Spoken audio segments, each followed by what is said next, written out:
kwento ako. Lalaki ako at isang masahista. Karamihan sa mga kliyente ko ay mga babae. At sabi nila, magaling daw ang mga kamay ko sa pagmasahe. Gusto ko i-share yung isang hinding-hindi ko makakalimutang experience sa aking trabaho. May customer kami noon sa spa na mag-asawa. 40 years old yung babae, 45 naman yung lalaki. Lagi silang bumabalik-balik every month at ang kinukuha ay yung couple's room. Pero one time, nung nagpunta sila, walang available na couple room. Kaya nagkanya-kanya na muna sila. At since ako ang laging nagmamassage kay ma'am, pinapasok ko siya sa maliit na cubicle. At sinabing, ready na po kayo ma'am. Andyan po yung towel sa gilid. At pagbalik ko sa cubicle, sabi ko pa, papasok na po ako. At laking gulat ko, si ma'am, wala nang sablot! Oh my God! Napaatras ako, pero mahinahon niyang sinabi, sige na, magsimula ka na. Wow, may pagbulong.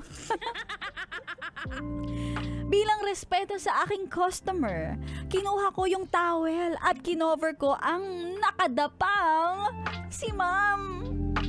Pero sinabi niya, tanggalin ko daw at naiinitan siya. Sumisenyas pa siya sa akin na wag daw akong maingay. Mag-ingay! Charot!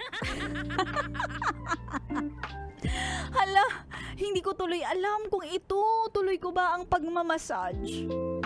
Nasa kabilang cubicle pa naman ang kanyang mister.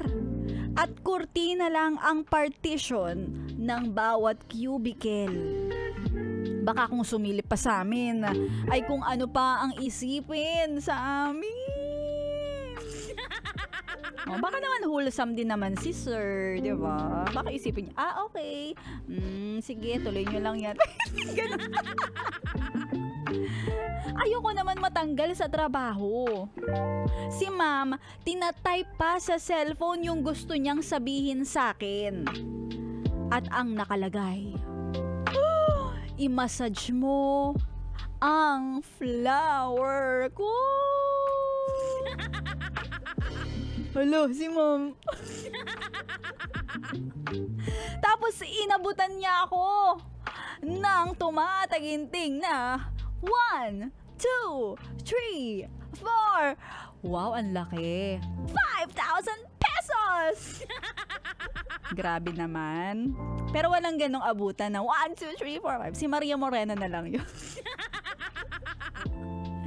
Narinig ko na humihilik-hilik na sa kabilang cubicle si Sir, ang mister ni ma'am. Kaya naman, ginawa ko ang request ni ma'am. Body massage, full access. Minasa ko, up and down, round and round, hanggang sa kumatas ang flower ni ma'am. Natapos ang 1 hour. Nagbihis na si ma'am. Nagbihis na parang normal lang ang araw ng kanyang pagbisita sa aming spa.